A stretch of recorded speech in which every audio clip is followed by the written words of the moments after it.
I built this trim box myself, and you can build it too, with just around $50. I completed this project with the help of AI, and to be honest, before starting this project, I didn't even know what a potentiometer is. So I just asked AI, what should I buy? And then I had my shopping list, and using that shopping list, I ordered everything I needed from DigiKey, and everything just worked exactly like AI suggested. And then I just used the box the electronics shipped in to make my first prototype. And let me tell you, this prototype works fantastically. And if you let me show you the inside of it, you won't even believe how simplistic it is. There's basically just one chip, 9 wires, and 3 potentiometers. You don't have to buy these expensive knobs. I just thought they looked really cool. There's not even the need to solder because you can just use some hot glue and electrical tape. I'm pretty sure that there are electronics learning kits intended for kids that are far more complicated than this. I have put the shopping list, the code, and the 3D models in the description so that you can make it yourself. I looked online before trying to build this trim box myself, but I couldn't find many options. It seems that using physical knobs and trim wheels for trimming is actually a niche concept.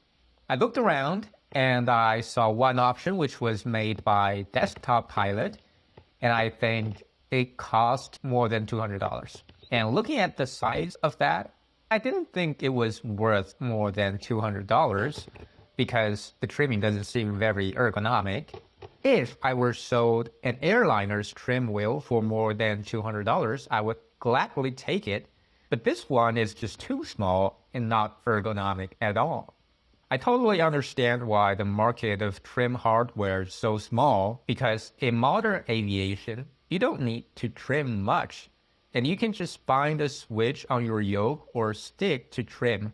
But if you want the joy of flying a high-performance propeller aircraft or older aircraft without an autopilot, then having physical trim wheels and knobs is a game changer. If you do not have an autopilot equipped in your aircraft, then those trim wheels and knobs actually function as a poor man's autopilot. And if you were to fly in high-performance propeller aircraft, spending a few seconds looking down at the trim is enough to make you crash. That is why having a trim box like this is going to entirely change the experience. I used 3D printing to make this box and the trim wheel, and then I just installed the chip, the potentiometer, and the knobs that I bought. After that, I connected the wires and glued the chip in place. Finally, I put the labels on, and that was it. To me, the result was surprisingly good. It definitely exceeded my expectation, and I think it looks quite good, although the color could have been black, and I think that would have made it better. It's just that I haven't bought any black filaments for my 3D printer yet. The design of the 3D print is also very simplistic. So basically, you make this box shape, and then you elevate the aileron trim part a little bit. And in the inside of the box, you want to have a pillar that supports the weight so that it doesn't feel very flimsy. I also designed a slot to lock the chip in place, although because of my poor soldering skill, it didn't quite work out. So instead, I chose to glue it. And then I also drilled some holes at the bottom so that I could mount it if I want to. I also drilled some holes so that I could use screws to secure the lid. In order for the trim box to connect to your simulators, you need to install a piece of code on the chip. And you can do so by downloading Arduino IDE and upload a piece of code, which I have added in the description. You can connect the wires by referring to the pin definition in the code. You'll also have to download a zip file from a GitHub repository, and the instruction is also added in the description. Of course, the code was written by AI. In other words, I did some vibe coding. Once you've uploaded the code and connected the wires, you can plug in a micro USB cable to connect to your PC. You can then check how it's working by opening up your Windows menu and then type joy.cpl. And in the window that opens, you can see a device called Arduino showing up as a controller. For me, the device is called Inquisitive Aviator Trim Box, but for you, it's going to show up as Arduino, unless you do a really complex setup, which I am not going to cover in this video. Once you click the properties, you can see 3 axes, which correspond to your aileron trim, elevator trim, and rudder trim respectively. Now, if you turn the knobs and the wheel and you see the values change, then it means everything is working as intended without even going into your simulators. If the values move in the inverted direction, you can just reverse the order of the wires connected to the potentiometer. This Arduino chip is recommended by AI specifically because you don't need to install any driver, and it just works as a joystick right out of the box. And finally, if anything doesn't work for you, remember you can just ask AI like I did. Now let's see how this thing fares in the simulator. Now I am sitting in my $80 Corsair, and the trim tab control is located on my left hand side. On the trim tab control, you can see that in order to trim for takeoff, you need to set the aileron trim to 6 degrees, the rudder trim to 6 degrees, and the elevator trim to 1 degree. You can see how well the knobs and wheel synchronize with the simulator. I can move my knobs and wheel all the way to one direction and then all the way to the other direction. You can see how easy it is to make those big adjustments because the potentiometers only have about 300 degrees of travel. Now let's trim for takeoff.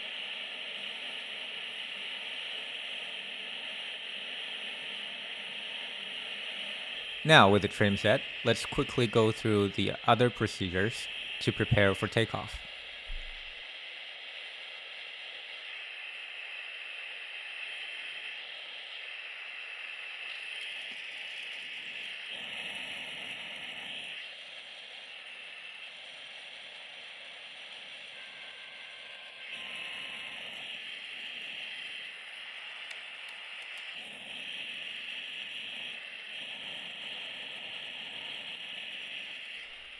And we're ready for takeoff.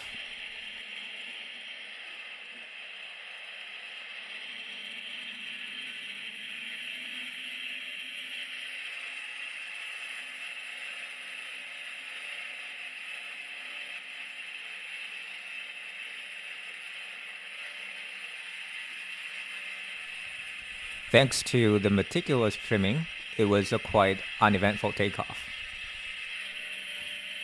After retracting the landing gear and the flaps, we can start trimming again so that we can maintain a level flight without having to constantly apply force on the stick or the rudder. In other words, we're setting up our quote-unquote autopilot. And as you can see, it requires adjusting the trim a lot.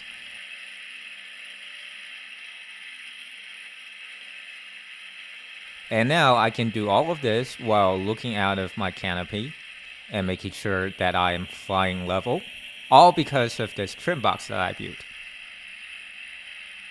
Here I'm demonstrating how you have to look down at the trim tab control if you're using your mouse to trim instead, and how much that puts you in a dangerous situation because sometimes you overshoot with your mouse and all of a sudden you could lose control of your aircraft.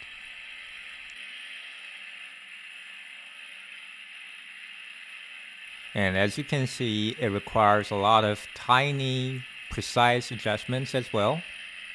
And the trim box is able to give you that level of precision.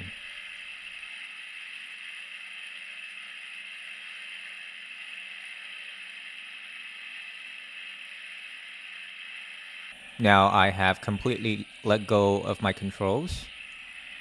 I'm not moving my stick or my rudder at all. If the aircraft is correctly trimmed, the aircraft should be able to continue to fly level without any input from the pilot for at least 30 seconds. Now let's wait and see how long it will last.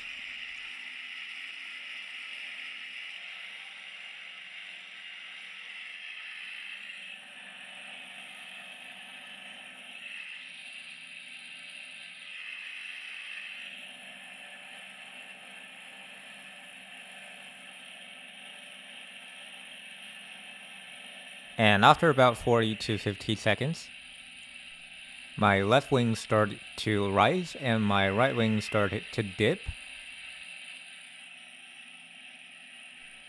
And that sent me into a dive.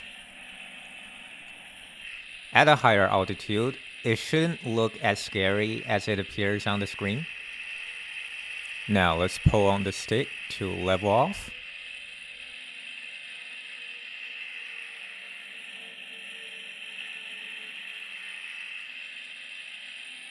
With our poor man's autopilot setup, we can start navigating.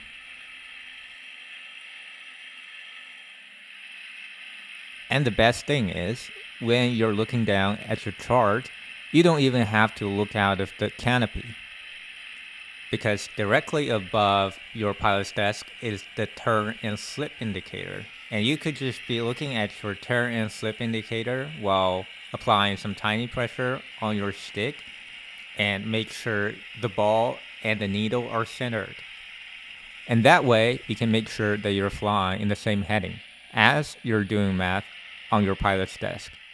So, what do you think about this trim box? If this was sold as a product, would you want to buy it?